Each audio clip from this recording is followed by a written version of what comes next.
तो आइए आज हम लोग एक बहुत ही सेंसिटिव टॉपिक पे बात करेंगे। और सेंसिटिव मैं क्यों बोल रहा हूँ, क्योंकि ये टॉपिक हमारे लिए बहुत इंपॉर्टेंट है और हमको इसके इम्पोर्टेंस को भी समझना चाहिए, क्योंकि आगे आपका जो अर्थ लाइफ है, अर्थ का जो लाइफ है वो इसी पे टिका हुआ है। टॉपिक है हमारा ग्रीन हाउस इफेक्ट। आज हम लोग इससे जुड़ी हुई जो भी जानकारी है, जो भी फैक्ट्स हैं, उनको हम लोग सीखेंगे और ग्रीन हाउस इफेक्ट कहते किसे हैं बेसिकली हम लोग समझेंगे। तो क्या आप लोगों ने कभी ग्रीन हाउस इफेक्ट जो है पढ़ा है या सुना है? अगर सुना है या पढ़ा है तो जरूर कमेंट करिएगा। सबसे पहले यहाँ पे जो ग्रीन हाउस वर्ड लिखा हुआ है मैं इसको समझाता हूँ। एक्चुअली क्या होता है कि जहां पे आपका कोल्डर रीजन होता है, इट मीन जहां पे ज्यादा ठंडी पड़ती है, तो वहां पे क्या होता है कि हम सब्जियों को उगाने का काम करते हैं। और सब्जियों को उगाने के लिए क्या करते हैं, एक प्रोसेस अपनाते हैं। एक ग्लास का बना हुआ घर जो है होता है। बेसिकली वो सारे घर कैसे बने होते हैं, ग्लास के बने होते हैं। और जो सन से रेज आती हैं वो उनको ट्रैप कर लेते हैं और ट्रैप करके क्या करते हैं, फर्दर इसका टेम्परेचर जो है वो इंक्रीज करते हैं। जो कि टेम्परेचर इंक्रीज करने के कारण हम जो है टोमेटोज, कुकुम्बर और लेट्यूस जैसे जो प्लांट होते हैं वो बेसिकली इसमें ग्रो करते हैं। और ग्रो करने के लिए हमको एक प्रॉपर जो है टेम्परेचर चाहिए, और वो टेम्परेचर हम किसके माध्यम से जो है अचीव करते हैं, इस ग्रीन हाउस जो है की वजह से। इसको ग्रीन हाउस इसीलिए कहा जाता है क्योंकि इसमें जो भी पेड़ पौधे लगे होते हैं वो बेसिकली ग्रीनरी जो है दिखाते हैं या ग्रीनरी शो करते हैं, इसी वजह से इसको ग्रीन हाउस भी कहा जाता है। अब बात करते हैं बेसिकली जो ग्रीन हाउस इफेक्ट होता है वो होता क्या है। तो देखिए, जैसे आपको पता है कि जो हमारा अर्थ है, तो अर्थ जो है, अर्थ का जो टेम्परेचर है, जो तापमान है, वो बेसिकली क्या है, वो मेंटेन है। इट मीन्स जो टेम्परेचर होता है दिन में इंक्रीज करता है, शाम के समय टेम्परेचर जो है अप्रोक्सीमेटली 10 डिग्री, 15 डिग्री, 20 डिग्री के आसपास टेम्परेचर होने के कारण हम लोग अपनी लाइफ को बड़ी इजिली जो है वो सर्वाइव कर रहे हैं, अपनी लाइफ को आसानी से हम जी रहे हैं। अब यहाँ एक बात समझ में आनी चाहिए आपको कि एक्चुअली जब भी सन की जो रेज होती हैं वो क्या करती हैं, यहाँ पे रेज को भेजती हैं कहां, अर्थ पर। तो अर्थ के चारों तरफ एक लेयर होती है, उस लेयर में कुछ गैसें होती हैं।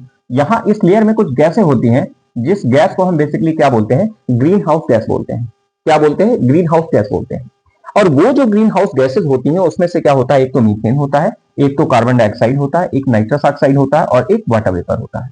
ये कुछ जो नेचुरल आपकी ग्रीन हाउस गैसेज हैं, ये आपकी पृथ्वी के चारों तरफ, दैट इज अर्थ के चारों तरफ ये प्रेजेंट होती हैं। और ये गैसें क्या करती हैं, जो रेडिएशन होते हैं उनको जब शाम का टाइम होता है तो उस केस में कुछ रेडिएशन रिफ्लेक्ट हो जाते हैं और कुछ को वो ट्रैप कर लेती है, और ट्रैप करके जो अर्थ का टेम्परेचर है वो मेंटेन किए रहती है। अब अर्थ का टेम्परेचर मेंटेन किए रखने के पीछे कारण है, जो भी कारण है, वो कौन सी गैसेस है, वो ये गैसेस है, that is green house gases को बोलते हैं। अब ग्रीन हाउस गैस का होना बहुत जरूरी है भाई। ग्रीन हाउस गैसेस हैं वो हमारे लिए बहुत इंपॉर्टेंस रखती है। लेकिन जो ह्यूमन एक्टिविटी होती है, जो ह्यूमन एक्टिविटी है, उसकी वजह से ये जो ग्रीन हाउस गैसेस हैं, इसमें जो बैलेंस है वो बैलेंस खत्म हो गया या धीरे धीरे जो है खत्म होने की कगार पे है। उसका कारण क्या है, क्योंकि जो इंडस्ट्रियल रिवॉल्यूशन है उसकी वजह से क्या है, जो CO2 हमारी है वो बेसिकली कितने परसेंट इंक्रीज कर गई है, लगभग 50% इंक्रीज कर गई है। ये ध्यान रखिए कि जो CO2 है वो बेसिकली क्या है, 50% इंक्रीज कर गई है। इसी तरह से जो मीथेन है आपका, वो भी इंक्रीज कर गया है। और मीथेन इंक्रीज होने के पीछे भी कारण क्या है, इंडस्ट्रियल रिवॉल्यूशन है। क्लियर? तो जब ये गैसेज, जो ग्रीन हाउस गैसेज है, इसमें जो बैलेंस जब नहीं रह जाता है तो एक्चुअली क्या होता है कि जो अर्थ का टेम्परेचर है वो इंक्रीज होने लगता है।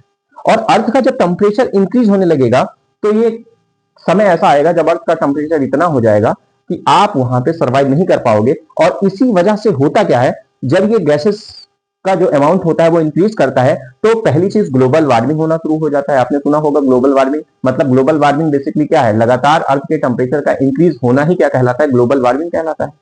और दूसरा होता है ozone layer depletion. It means जो सन की अल्ट्रावायलेट रेडिएशन होती हैं उसको जो है जब वो आती हैं तो उसके सामने कौन मिलता है, ओजोन लेयर मिलता है। ध्यान रखिएगा, ओजोन लेयर जब मिलेगा तो उसमें ओजोन की गैसेज होती हैं। ओजोन बेसिकली क्या होता है, O3 होता है। O3 जो होता है वो ओजोन गैस जो है, ऑक्सीजन के जब 3 मॉलिक्यूल आपस में मिलते हैं, सॉरी 3 एटम मिलते हैं, तो वो ऑक्सीजन O3 मॉलिक्यूल बनाता है, दैट इज हम उसे ओजोन गैस बोलते हैं। और ओजोन लेयर का जब डिप्लीशन हो जाएगा, डिप्लीशन का मतलब होता है ओजोन लेयर की परत का क्षय होना। इट मीन्स वो धीरे धीरे क्या हो रही है, डिप्लीट हो रही है। और जब डिप्लीट हो जाएगी तो ये अल्ट्रावायलेट जो रेडिएशन होते हैं वो जब अर्थ पे चले आएंगे तो स्किन कैंसर जैसे जो डिजीज होंगे वो होने लगेंगे, वो होने स्टार्ट हो जाएंगे और हम अर्थ पे जो है रह नहीं सकते हैं। इट मीन्स ये अल्ट्रावायलेट रेडिएशंस हमारे जो अल्ट्रावायलेट रेडिएशंस होते हैं इनसे प्रोटेक्ट करने का काम कौन करता है, तो ओजोन लेयर प्रोटेक्शन का काम करता है। और जब वही डिप्लीट हो जाएगा तो फिर प्रोटेक्ट नहीं कर पाएगा और स्किन कैंसर जैसी जो डिजीज है वो आसानी से डेवलप हो जाएगी। अगली बात है कि जो कुछ मैन मेड गैसेस होती हैं वो भी बहुत खतरनाक होती हैं, जैसे HFC, ठीक है, हाइड्रोफ्लोरोकार्बन, और PFC, परफ्लोरोकार्बन, और SF6, सल्फर हेक्साफ्लोराइड। ये जो कुछ गैसेस हैं इसको बोलते हैं man made green house gases.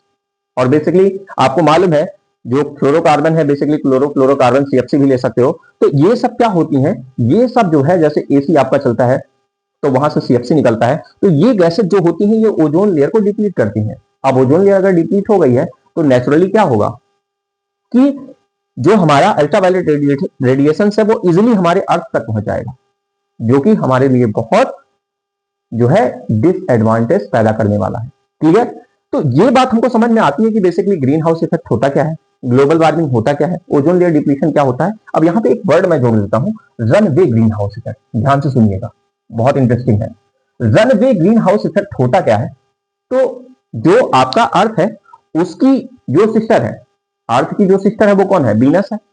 और वीनस जो है पहले कभी वीनस का टेम्परेचर कितना हुआ करता था, वो बेसिकली हुआ करता था 15 डिग्री सेल्सियस 20 डिग्री सेल्सियस के आसपास हुआ करता था।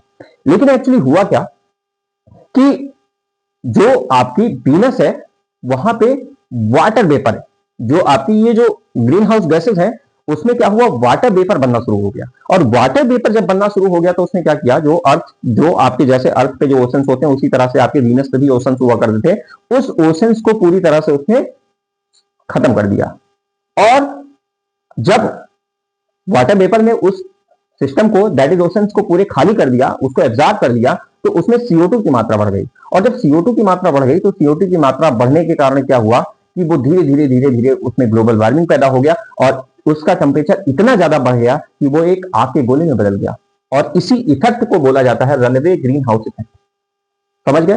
तो अब एक्चुअली जो सन है वहां से जो भी रेडिएशन आते हैं वो क्या है, वो लगातार अर्थ के टेम्परेचर को इंक्रीज करने का काम करते हैं, है ना।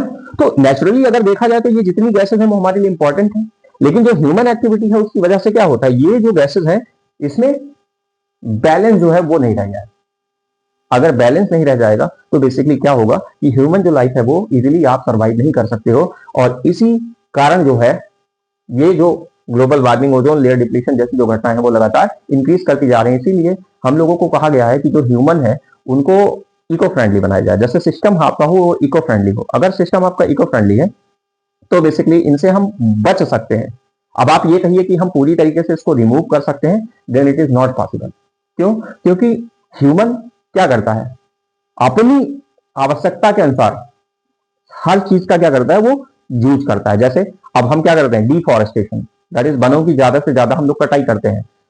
क्योंकि वनों की कटाई आपको भी पता है कि घर में जितनी भी आपके जो है जो भी चीजें बनती हैं, जैसे आपकी खिड़की हो गए, दरवाजे हो गए, सब कुछ आप कहां से लाते हो, कहीं पेड़ों को काट के ही लाते हो। तो वो बड़ी अमाउंट में जो है पेड़ों की कटाई हो रही है, डिफॉरेस्टेशन हो रहा है। और वो भी एक कारण है लगातार आपके टेम्परेचर इंक्रीज होने का। क्योंकि जब आपकी पृथ्वी हरी भरी नहीं रह जाएगी तो वो बंजर हो जाएगा, फर्टिलिटी जो होगी वो भी डिक्रीज हो जाएगी। तो बहुत ही सेंसिटिव और बहुत ही इंपॉर्टेंट टॉपिक है, इसको हमें समझना चाहिए। और ग्रीन हाउस इफेक्ट एक ऐसा इफेक्ट होता है जिसके बारे में हमें जानना भी बहुत जरूरी है। तो आई होप कि जितनी भी जानकारी आपको मैंने यहाँ पे दी वो बेसिकली आपको सारी की सारी समझ में आ गई होंगी। और हम लोग इसके बाद कुछ और भी अच्छे टॉपिक्स पे डिस्कशन करेंगे। Thank you.